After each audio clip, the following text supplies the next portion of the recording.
My daughter and her husband took me hiking to a scenic cliff. When I was distracted admiring the view, he pushed me over the edge. Despite the agony, I stayed completely still. Their plan was to fake an accident and steal my $3 million inheritance. But I survived and turned their lives into a living nightmare.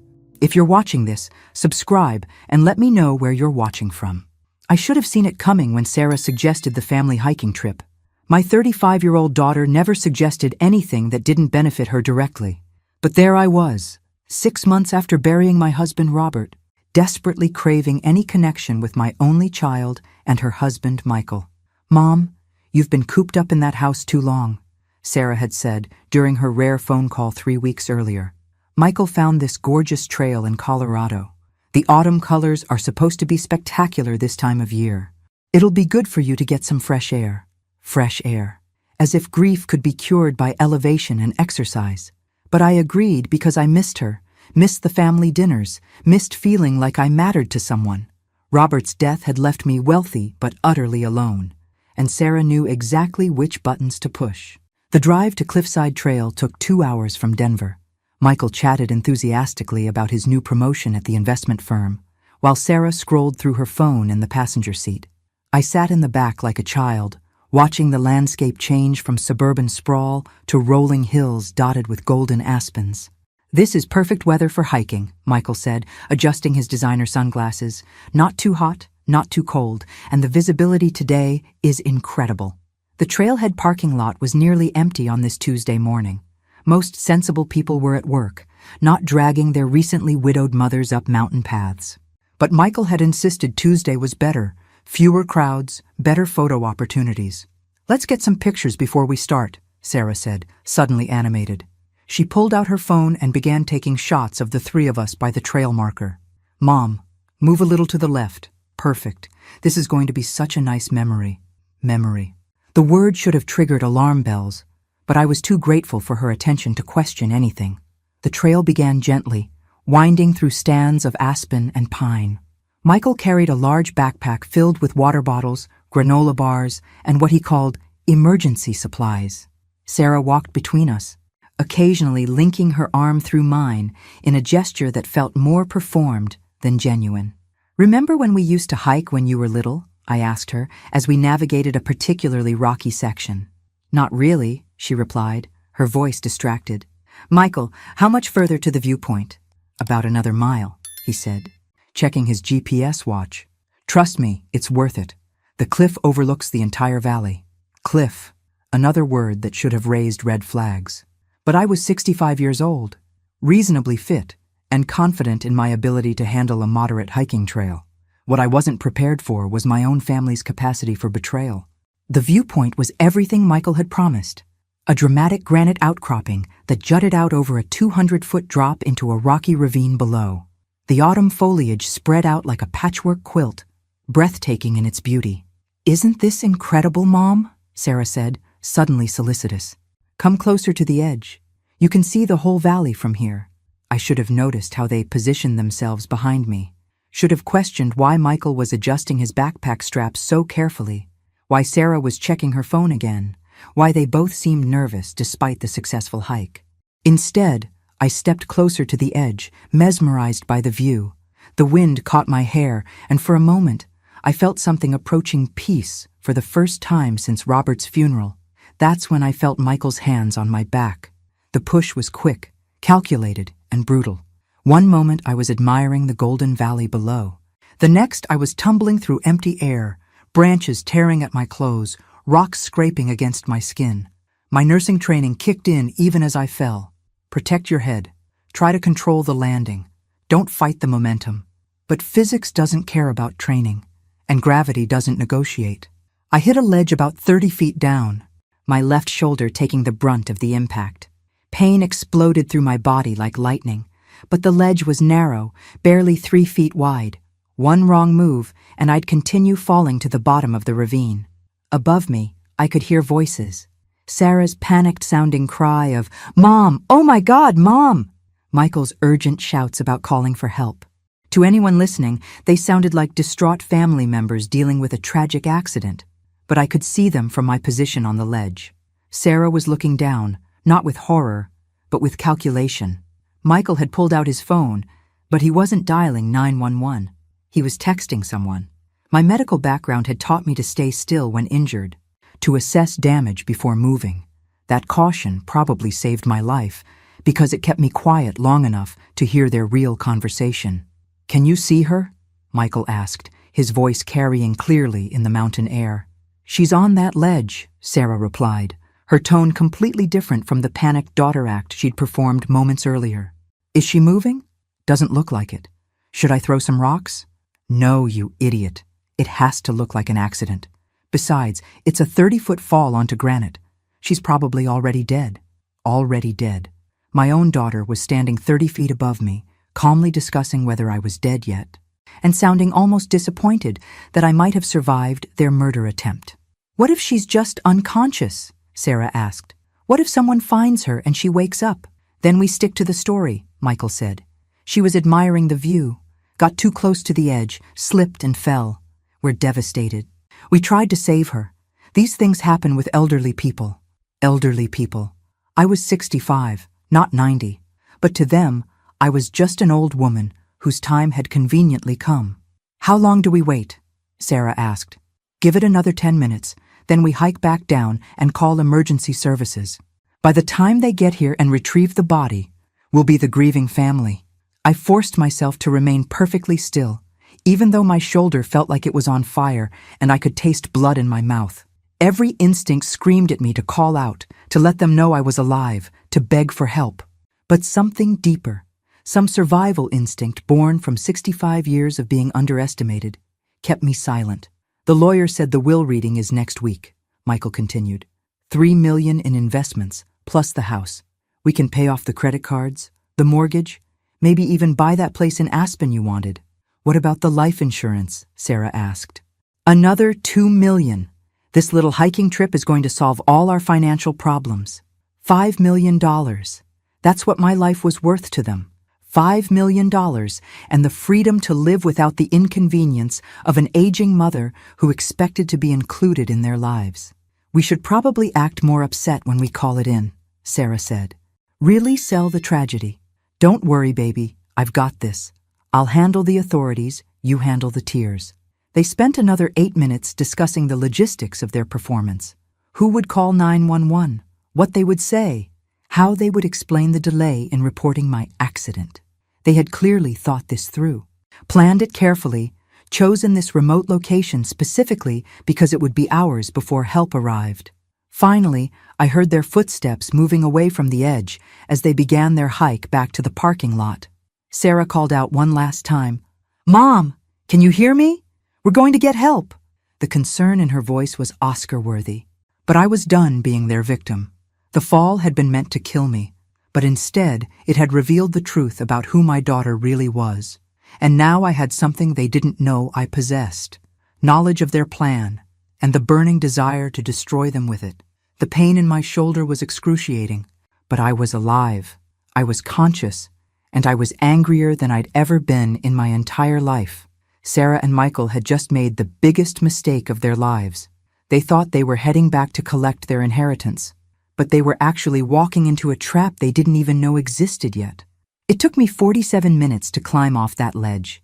Every movement sent waves of pain through my dislocated shoulder, but fury is a powerful anesthetic. My daughter and her husband were probably calling 911 right about now, reporting their tragic accident with practiced grief in their voices. The climb down from the ledge was treacherous, but my nurse's training included basic first aid and emergency procedures. I knew how to splint an arm, how to move with a dislocated shoulder, how to find handholds on rock faces, skills I'd learned in wilderness medicine courses that Robert had encouraged me to take years ago. "You never know when you'll need to save someone's life," he used to say. He just never imagined I'd be saving my own from our daughter. By the time I reached the bottom of the ravine, I could hear sirens in the distance. The emergency vehicles were arriving right on schedule, just as Sarah and Michael had planned. I followed a creek bed that ran parallel to the main trail, staying hidden in the tree line until I reached the road about half a mile from the parking area. A tourist couple from Texas stopped when they saw me stumbling along the roadside, my clothes torn and blood on my face. "Ma'am, are you hurt?" the woman asked, jumping out of their SUV. "Do you need medical attention?" "I took a fall on one of the trails," I said, which was technically true. "Could you drive me to the nearest urgent care clinic? I think my shoulder is dislocated." They were kind people, the sort who would help a stranger without asking too many questions. I made up a story about hiking alone, taking a wrong turn, slipping on loose rocks. They tisked sympathetically and drove me to a clinic in the next town over, insisting on waiting while I got checked out. The doctor confirmed my shoulder was dislocated, along with several nasty scrapes and what would become spectacular bruises. "You're lucky," he said while resetting the joint. "Falls like that can be fatal at your age." At my age, everyone kept reminding me how old I was, how fragile, how lucky to be alive. But I didn't feel lucky. I felt dangerous. I paid cash for the treatment, giving a false name and address. No insurance cards, no paper trail. As far as the medical system was concerned, a woman named Helen Roberts had been treated for hiking injuries. Margaret Thompson was still lying dead at the bottom of a cliff, or so her family believed. The Texas couple offered to drive me home, but I declined, claiming my son was coming to pick me up. Instead, I took a taxi to a motel on the outskirts of town, paid for 3 nights in advance, and settled in to plan my revenge. The news report that evening was exactly what I expected. Local woman dies in hiking accident. There was a brief interview with Sarah and Michael, both looking appropriately devastated. Sarah had managed to produce real tears, which was more acting ability than I'd given her credit for. She loved the outdoors, Sarah told the reporter, her voice breaking. She just wanted to see the autumn colors one more time. If only we'd stayed closer to her, if only we'd been more careful. Michael wrapped his arm around his wife protectively. "Margaret was like a second mother to me," he said. "We're going to miss her terribly. She lived such a full life, and she died doing something she loved. Such a full life, past tense. In their minds, I was already buried and forgotten, nothing more than a bank account waiting to be emptied. I spent the next 2 days watching them from a distance. They went through the motions of grief beautifully, meeting with funeral directors, accepting condolences from neighbors, playing the part of a devastated family. But when they thought no one was looking, I caught glimpses of their real selves. Michael researching luxury cars on his phone while sitting in the funeral parlor. Sarah browsing vacation rental websites during what was supposed to be a somber dinner with Robert's old friends. They weren't mourning my death. They were celebrating their windfall. The will reading was scheduled for the following Monday. I learned this by calling my attorney's office, disguising my voice as Sarah's assistant. The entire estate, house, investments, life insurance, would officially transfer to my grieving daughter within the week. But here's the thing about being dead. It gives you remarkable freedom to act without consequences. Dead people don't have reputations to protect, relationships to maintain, or social conventions to follow. Dead people can be absolutely ruthless, and I had 6 days to become the most ruthlessly effective dead person who ever walked the earth. Being dead is surprisingly liberating. I spent the 3rd day after my murder doing something I'd never done in 65 years of law-abiding life. I broke into my own house. Sarah and Michael were at the funeral home making arrangements for my memorial service. Nothing too expensive, of course, since they were still pretending to be financially struggling. I knew their schedule because I'd been following them, and grief-stricken relatives are remarkably predictable in their routines.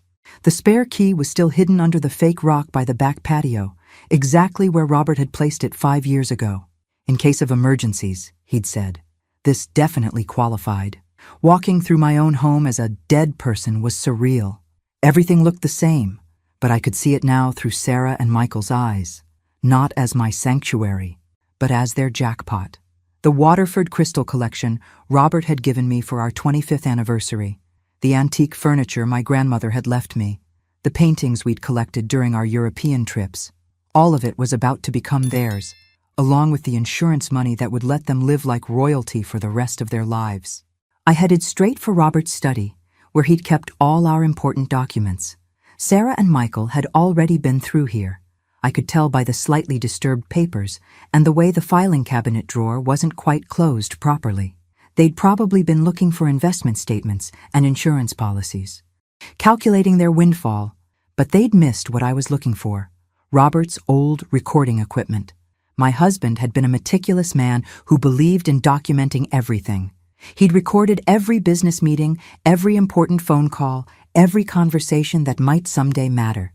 Trust, but verify, he used to say, and always keep records. The digital recorder was exactly where I remembered it, tucked away in his desk drawer along with the tiny wireless microphones he'd used for board meetings. Technology he'd insisted on learning, even though it frustrated him. "Margaret, we're living in the digital age," he'd said. "We need to adapt or get left behind." Now his paranoid attention to documentation was going to save my life. I spent 2 hours setting up a surveillance system that would have made the FBI proud. Tiny microphones in their bedroom, living room, and kitchen. The main recording device hidden in the basement, behind the water heater where they'd never think to look. Everything voice-activated. Everything saved to a cloud server that Sarah didn't even know existed. While I worked, I found myself thinking about the woman I'd been just 3 days ago. Trusting, naive, desperate for my daughter's love. That woman had died on the cliff just as surely as if she'd hit the rocks below. The woman rigging surveillance equipment in her own house was someone entirely new. I also planted something else. A folder filled with fake financial documents suggesting that Robert had been hiding debts, that the inheritance wasn't as substantial as Sarah believed. Let them sweat a little while they waited for the will reading. Before leaving, I took one last look at the family photos lining the hallway. Sarah as a baby, her first day of school, her wedding to Michael. In every picture, she was smiling, happy, surrounded by parents who adored her. When had that sweet child turned into a woman who could push her mother off a cliff for money? The answer didn't matter anymore. The daughter I'd raised was gone, replaced by a stranger who saw murder as a financial planning strategy. And that stranger was about to learn that dead mothers can be far more dangerous than living ones. My phone buzzed with a text message. I'd kept my old phone, knowing Sarah would expect it to be found with my body eventually. The message was from my neighbor, Mrs. Chen. "Sarah told me about your accident. I'm so sorry for her loss. You were such a wonderful woman." Were, past tense. Even my neighbors believed I was dead. I texted back, "Thank you for your kindness."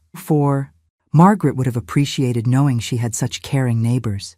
It felt good to speak about my former self in the past tense.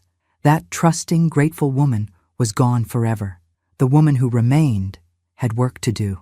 The memorial service was held on Saturday at the Methodist Church, where Robert and I had been married 37 years ago. I watched from my rental car across the street, wearing a brown wig and oversized sunglasses I'd purchased at a pharmacy. The turnout was respectable, about 40 people, mostly Robert's former colleagues and neighbors who remembered me fondly. Sarah had done a decent job organizing everything, though I noticed she'd chosen the least expensive flowers and had clearly instructed the caterer to keep costs minimal. Michael gave a moving eulogy about what a wonderful mother-in-law I'd been, how much I'd meant to their family, how the hiking accident had robbed them of precious years together. His performance was flawless, right down to the slight tremor in his voice when he described finding Margaret at the bottom of the cliff, finding me, as if they hadn't pushed me over the edge themselves. Sarah wept beautifully during the entire service. Designer tissues, perfect makeup that ran just enough to look authentic. She'd always been dramatic, even as a child, but this was a masterclass in deception. After the service, I followed the small group back to my house for the reception. Sarah had hired caterers and opened the good wine, Robert's expensive collection that she'd always coveted. I parked 3 houses down and activated the recording system from my phone. Through the wireless microphones I'd planted, I could hear everything. "The insurance adjuster is coming Monday," Michael told Sarah as they stood in the kitchen, their voices low. "He said it's routine for accidental death claims this size, but he doesn't expect any problems." "What about the will reading?" Sarah asked. "Tuesday at 10. Jenkins said it's straightforward. Everything to you as the sole heir. No complications, no challenges expected." "Good. I can't keep pretending to be heartbroken much longer. Mrs. Patterson from next door keeps bringing me casseroles and asking if I need anything. It's exhausting." I gripped my phone tighter. Exhausting. Playing the grieving daughter was exhausting for her. Once the insurance money comes through, we can pay off the credit cards and start looking seriously at that house in Aspen. Michael continued. Maybe take a trip to Europe to help with the grief. They actually laughed at that. My daughter and her husband were standing in my kitchen, drinking my wine and laughing about their plans to spend my life insurance money on a grief vacation. I do feel a little bad about the hiking thing, Sarah said, though her tone suggested otherwise. Maybe we could have found another way. Like what? Wait for her to die naturally? She could have lived another 20 years. Sarah, 20 years of family dinners and birthday calls and Christmas presents. 20 years of her thinking she had a right to be part of our lives. You're right. And honestly, she was getting more demanding lately. Always wanting to know what we were doing, always expecting invitations to everything. It was becoming a problem. A problem. I had become a problem that required a permanent solution. The conversation was interrupted by the arrival of more guests, but I'd heard enough. I had them on record discussing the murder, the insurance fraud, their complete lack of remorse. But I needed more than just confessions. I needed evidence that would hold up in court. That's when I remembered the life insurance policy details. The $5 million policy Robert had taken out 2 years ago required a waiting period for suicide claims. But there was something else. It also had a clause about deaths under investigation.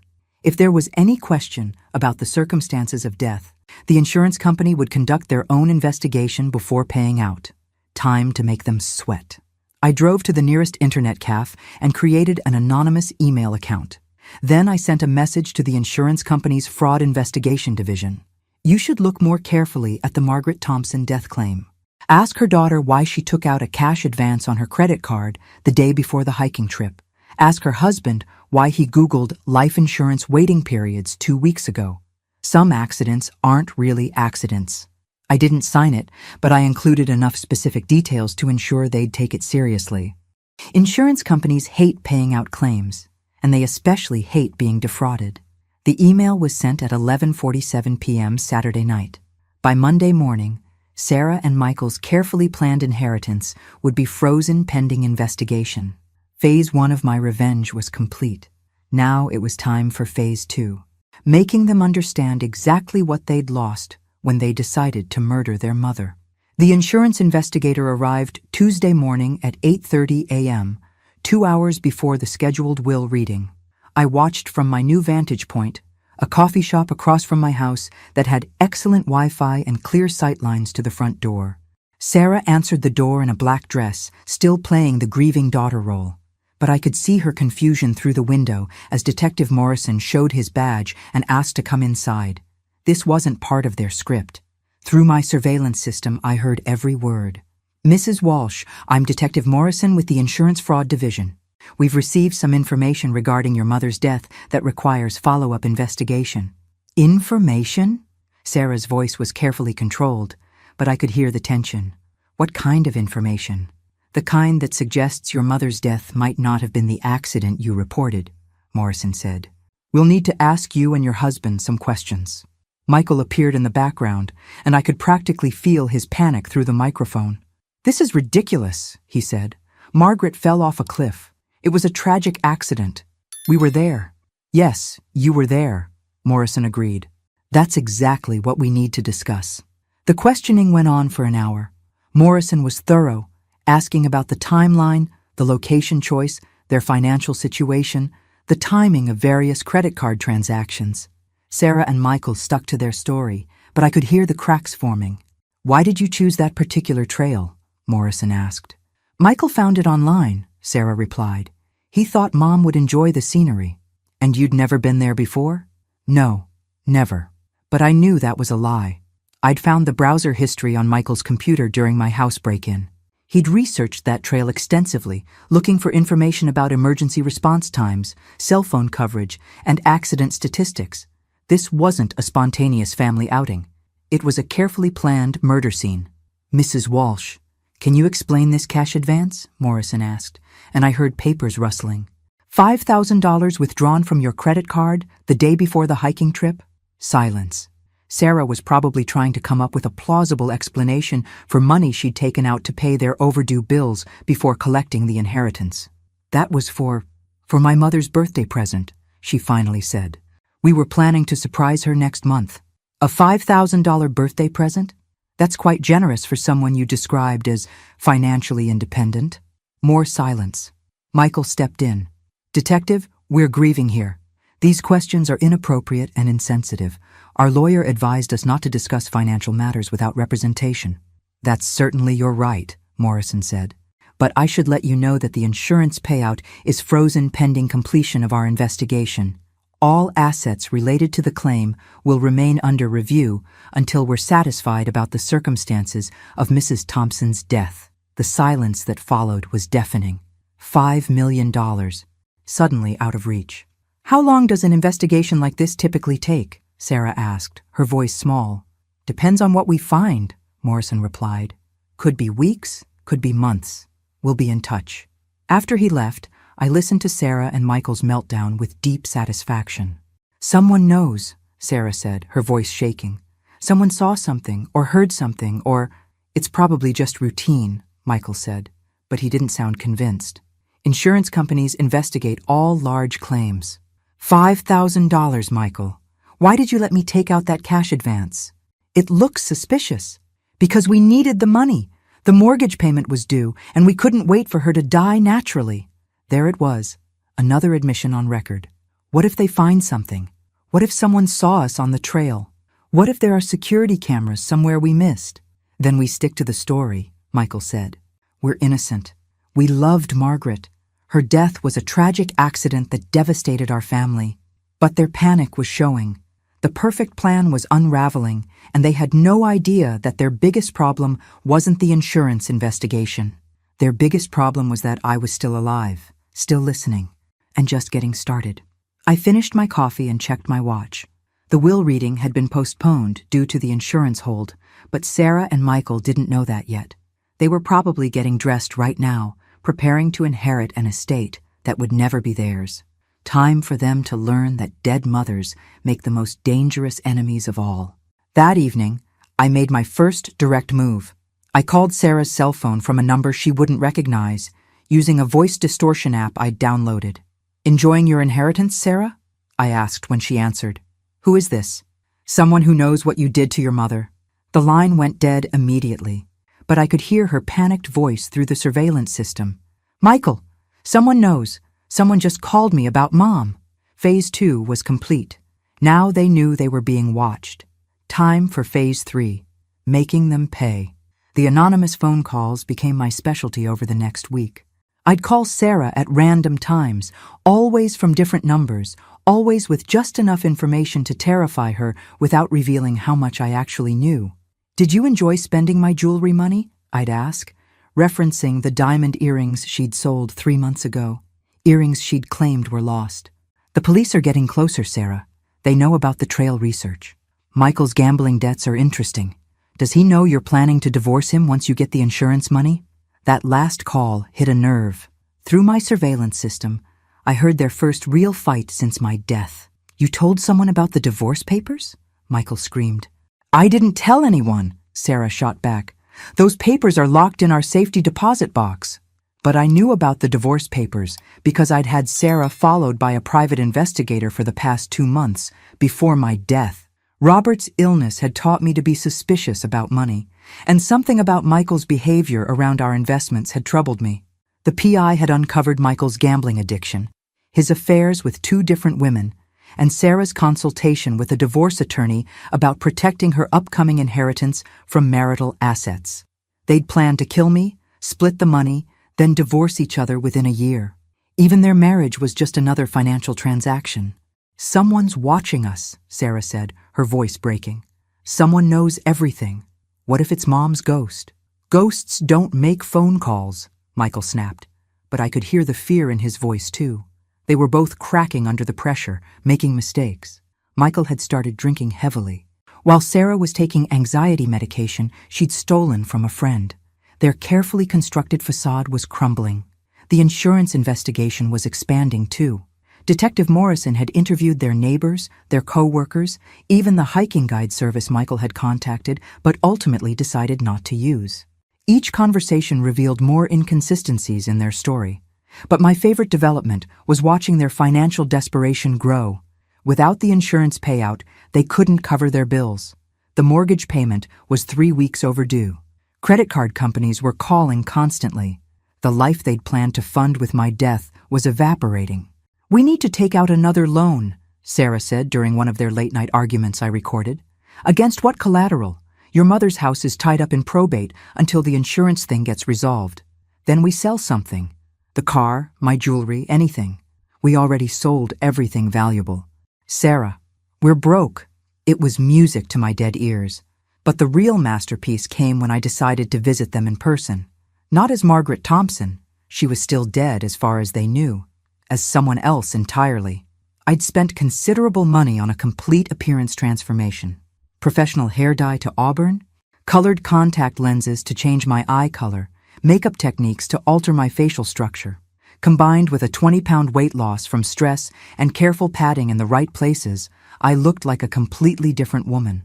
I knocked on their door Tuesday evening, introducing myself as Helen Morrison, Detective Morrison's partner from the Insurance Fraud Division. "Mrs. Walsh, I'm sorry to bother you so late, but we have some new information about your mother's case that couldn't wait." Sarah's face went white, but she invited me in. Michael appeared moments later, clearly drunk. "What kind of information?" he asked, swaying slightly. "The kind that changes everything," I said, settling into the living room chair where I'd sat for countless family dinners. "We found something at the bottom of the cliff." The silence was electric. Sarah gripped Michael's hand so tightly her knuckles went white. "What did you find?" she whispered. I reached into my briefcase and pulled out a small recording device. Actually just an old digital camera, but they couldn't tell the difference in the dim lighting. "Your mother's personal recorder. She was apparently in the habit of documenting her activities. Very thorough woman." Michael's face went gray. "That's impossible. Mom didn't use technology like that." But Sarah knew better. She remembered how meticulous I'd always been about keeping records, how I'd documented everything after Robert's cancer diagnosis. Her face told me she was imagining all the conversations that might be on that device. "The recording cuts off abruptly," I continued, "but we can hear voices in the background. Your voices, specifically, having a very interesting conversation about insurance policies and financial problems." "We want a lawyer," Michael said immediately. "That's certainly your right," I agreed, standing up. "But I thought you should know. The district attorney is planning to file charges tomorrow morning. Murder in the first degree, insurance fraud, conspiracy. The recording provides clear evidence of premeditation." Sarah started hyperventilating. Michael began pacing like a caged animal. "Unless," I added casually, "you'd like to cooperate with our investigation. Help us understand exactly what happened on that trail." "What kind of cooperation?" Sarah asked through her tears. "Full confession. Details about the planning, the execution, your financial motives. In exchange, we might be able to negotiate lesser charges." I left them with 24 hours to decide, knowing they'd spend every minute of it in hell. They called Detective Helen Morrison at 6 a.m. the next morning. Sarah's voice was hoarse from crying. Michael's was shaking from withdrawal sweats. "We want to make a deal," Sarah said. "Meet us at the police station at noon," I replied. "Bring your lawyer." Of course, I had no intention of meeting them at any police station. Instead, I spent the morning setting up the final phase of my plan. The real Detective Morrison was having an interesting morning too. I'd sent him copies of all my surveillance recordings, along with detailed financial records showing Sarah and Michael's debts, their insurance policy research, and their suspicious behavior patterns. I'd also included the fake confession I was about to extract from them.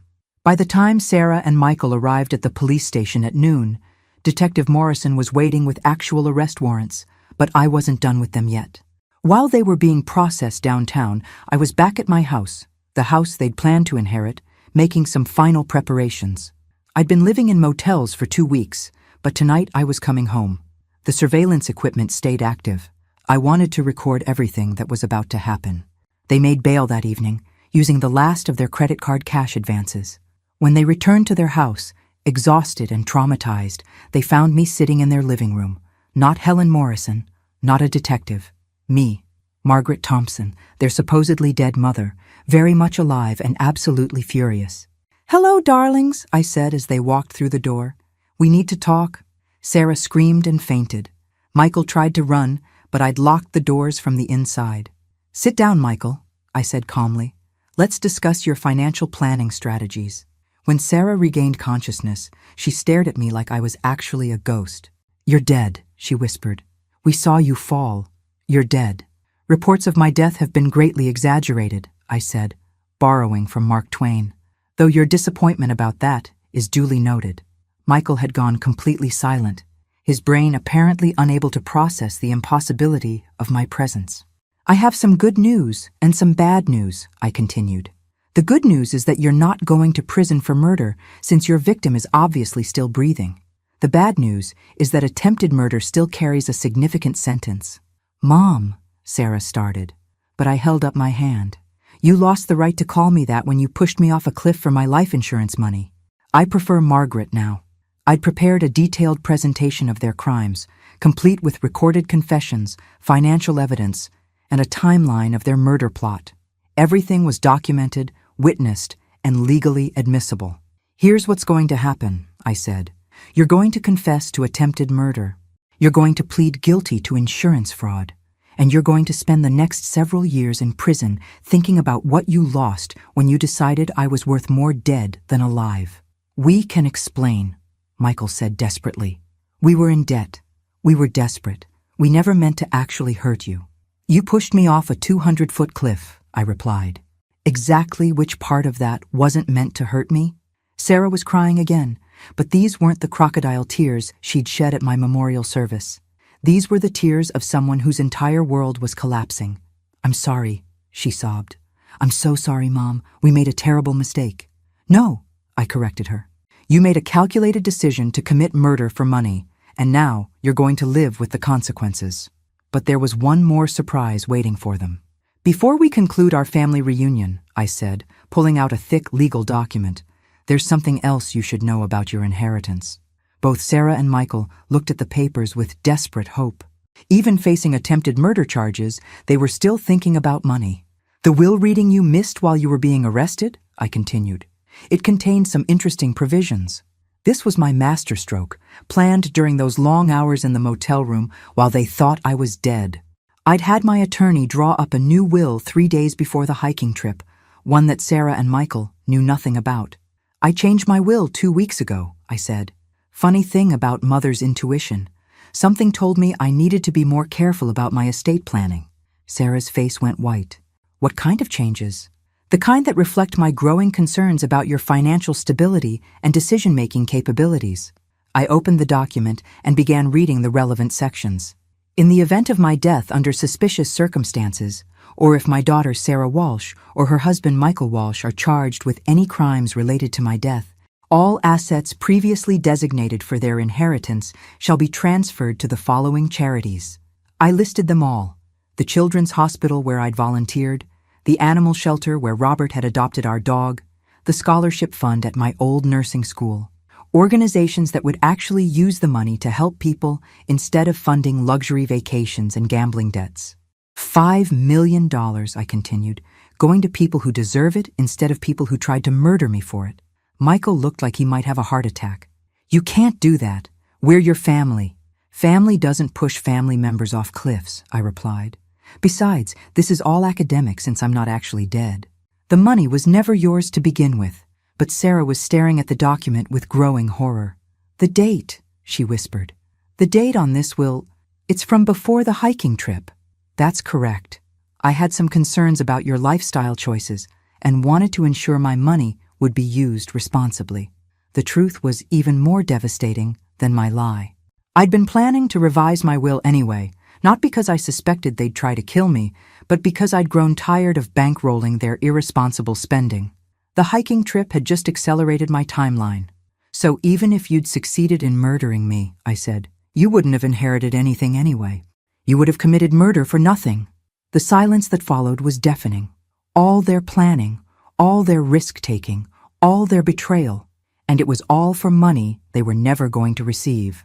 "What happens now?" Sarah asked, her voice barely audible.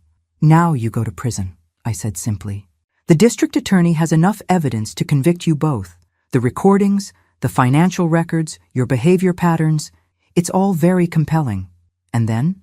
Then you live with the knowledge that you destroyed your family for money you were never going to get, that you traded your mother's love for a pipe dream, that you are exactly the kind of people who deserve to lose everything. I stood up, gathering my papers. Oh, and one more thing. I'm donating your house to charity too. Turns out I co-signed for your mortgage, which makes me a co-owner. Since you'll be unable to make the payments from prison, I'll be assuming full ownership and gifting it to the homeless shelter downtown. Michael lunged toward me, but I was ready. The pepper spray I'd been carrying since my resurrection stopped him cold. Violence seems to run in the family, I observed as he writhed on the floor. Good thing I've learned to defend myself. I walked toward the door, then turned back for one final comment. For what it's worth, I really did love you both.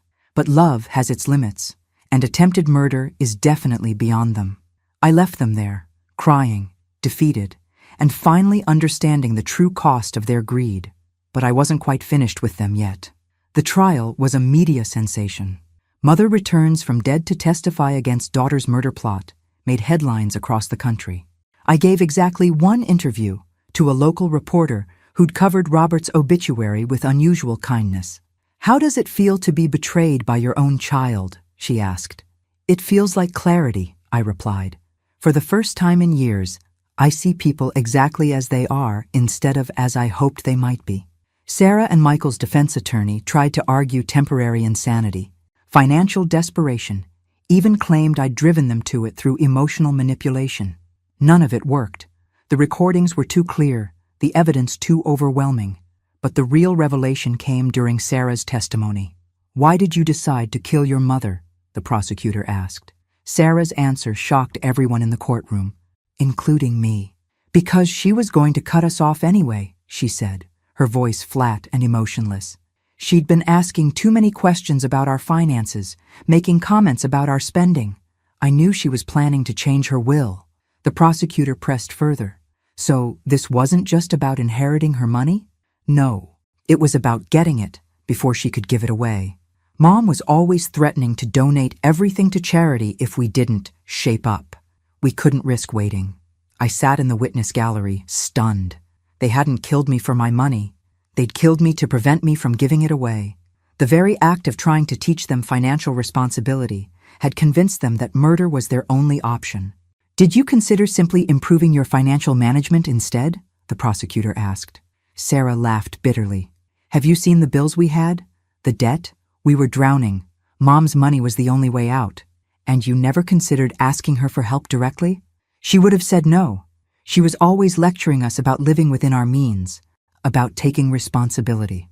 She never understood that some of us don't have the luxury of perfect financial planning. The luxury.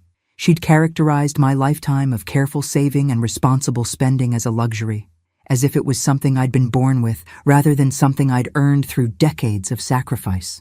But the most devastating moment came when Michael took the stand. I never wanted to hurt Margaret, he said, tears streaming down his face. But Sarah convinced me it was the only way. She said her mother would never miss the money, that she was too old to enjoy it anyway. Too old to enjoy life? The prosecutor pressed. Sarah said Margaret had already lived her life, had her marriage, raised her family, traveled with her husband. Sarah said it was our turn now, that we deserved a chance to live well while we were still young enough to appreciate it. I felt something break inside me at those words. My daughter had convinced her husband that I was finished living, that my remaining years were worthless compared to their desire for immediate gratification. But Michael wasn't done. The worst part is, Sarah was already planning to divorce me once she got the inheritance. I found the papers in her purse while we were waiting for the insurance investigator. I was going to help her commit murder, and she was going to take all the money and leave me anyway. The courtroom erupted. Sarah screamed at Michael, calling him a liar. Michael screamed back, accusing her of manipulating him from the beginning.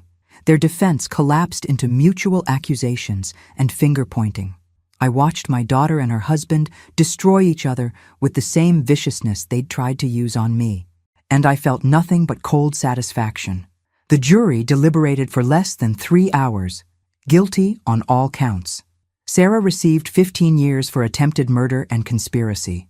Michael got 12 years for his cooperation and slightly lesser role in the planning. Both received additional sentences for insurance fraud and identity theft. As they were led away in handcuffs, Sarah turned to look at me one last time. "I hope you're satisfied," she said. "I am," I replied. Finally. But there was still one more chapter to this story. 6 months after the trial, I did something I'd never done in my entire life. I threw myself a party. Not a birthday party or anniversary celebration, but a still alive and loving it party. I invited everyone who'd supported me through the trial, Detective Morrison, my attorney, the neighbors who'd testified on my behalf, even the Texas couple who'd helped me after my fall. We gathered in the backyard of my house, the same house Sarah and Michael had planned to inherit. I'd had it professionally redecorated, removing every trace of their presence. It finally felt like home again. You know what the funny thing is? I told my assembled guests during my impromptu speech. Being pushed off that cliff was the best thing that ever happened to me. They laughed, thinking I was joking, but I was completely serious. For 65 years, I defined myself by how much other people needed me. I was Robert's wife, Sarah's mother, everyone's helper and supporter. I measured my worth by how useful I was to my family. I raised my glass of champagne, the good stuff that Sarah had always admired but never been offered. But dead people don't have to be useful. Dead people don't have to be accommodating or grateful or endlessly forgiving. Dead people can be absolutely ruthless in pursuit of justice. Detective Morrison stood up. "To Margaret Thompson," he said, "the most dangerous dead woman I've ever met." "To Margaret Thompson," everyone echoed. Later that evening, after the guests had gone home, I sat on my back deck watching the sunset and thinking about the strange journey that had brought me here.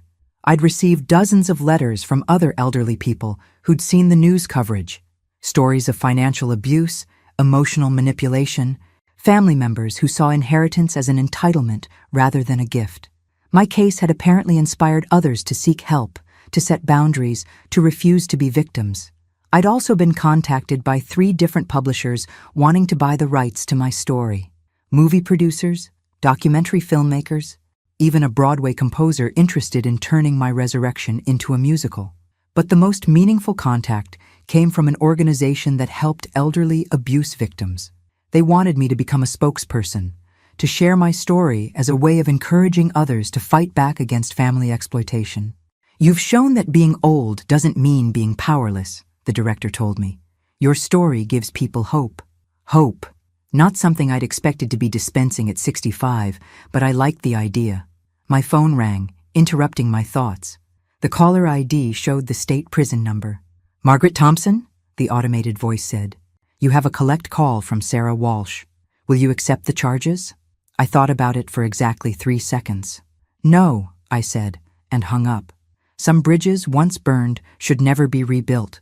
Some relationships once poisoned by murder attempts can't be salvaged with apologies and explanations.